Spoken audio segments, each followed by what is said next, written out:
everybody, it's Selena Reina and you're watching the What Happened. So today we're going to be talking about what happened to Vanessa Guillen.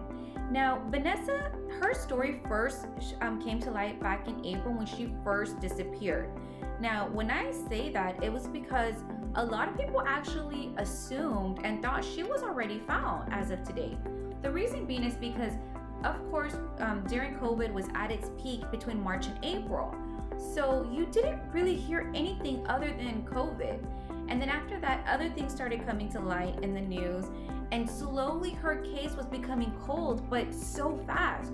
So people thought that she was actually already found. But I'm here to tell you, she has not been found. Vanessa is still currently missing. And I'm just going to give you a little background and story about Vanessa and her family and her sister that is very close to her. So Vanessa Guillen was actually first born September 30th, 1990. She was born and raised here in Houston, Texas. A lot of people actually was not aware of where she was born or anything like that. Vanessa's passion was always to fight for this country, and according to her sister, that was something she's always wanted to do. So right out of high school, she graduated, and she's always just had a passion of doing that. She was always a fighter, always wanted to make a difference. And sadly, that's what she did. She followed her dream, and now she's just missing. It's actually just like her parents and her family members are saying, she just disappeared. She was dating a guy named Juan Cruz. Now that is, I don't know too much information regarding him. All I know is that they were dating, and they were dating during this time of her disappearance. I also want to shed some light about what Vanessa was wearing that particular day and everything else. Now, around 1 p.m., Vanessa went out. She was working.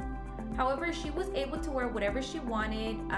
It didn't have to be just exactly the army attire. She could wear whatever she wanted.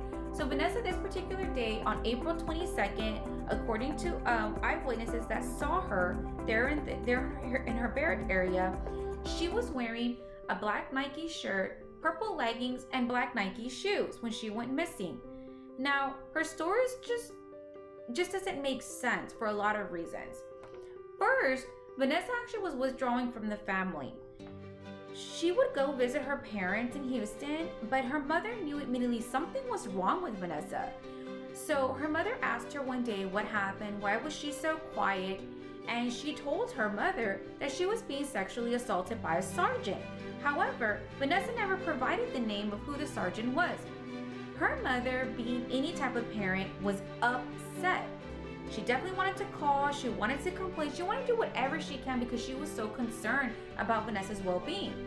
But Vanessa told her not to worry about it, that she would take care of it when she got back over there. And then about 2 weeks later, she went missing. Just doesn't make sense.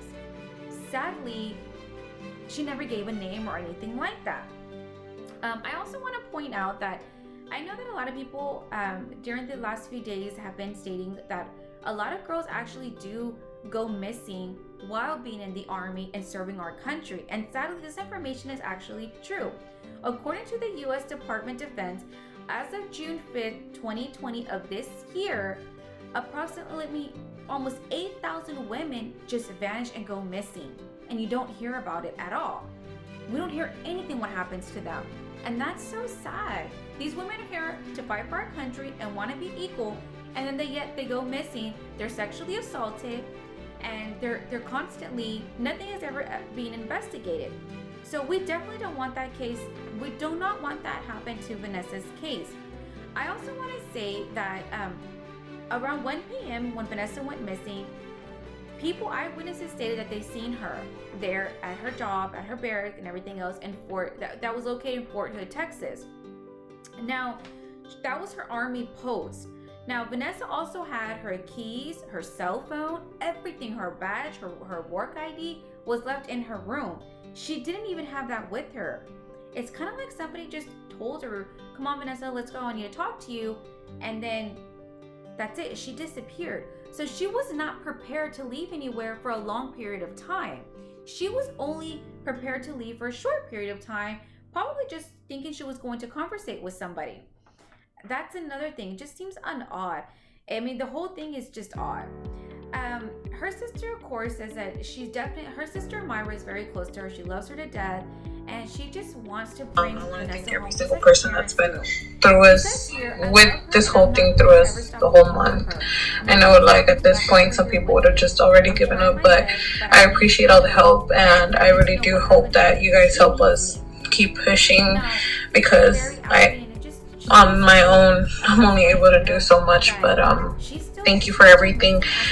And Vanessa, you know that I love you and we won't stop. We're gonna find you. You're gonna come back home, and this nightmare will soon be over.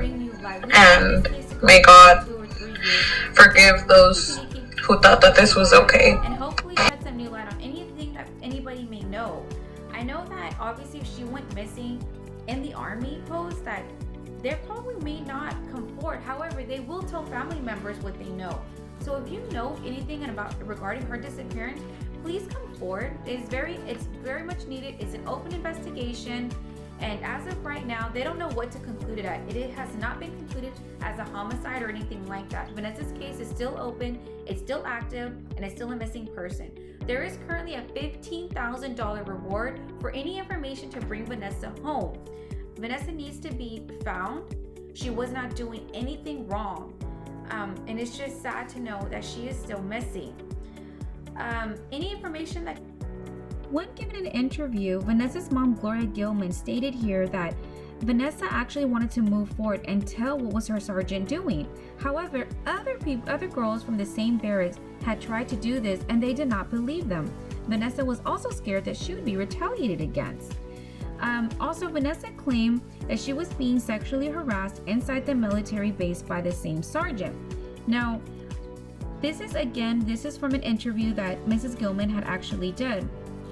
And she sat down with the news representative and told them everything that she knew. Also, another sergeant had actually reached out to Mrs. Gilman and stated that there is so much corruption going on inside of this base and here in the Forthood base that there's a lot of tunnels and your daughter was actually kidnapped. This has left Miss Gilman, as you can imagine, with so much distraught. She's worried and she just wants her daughter back home. Go ahead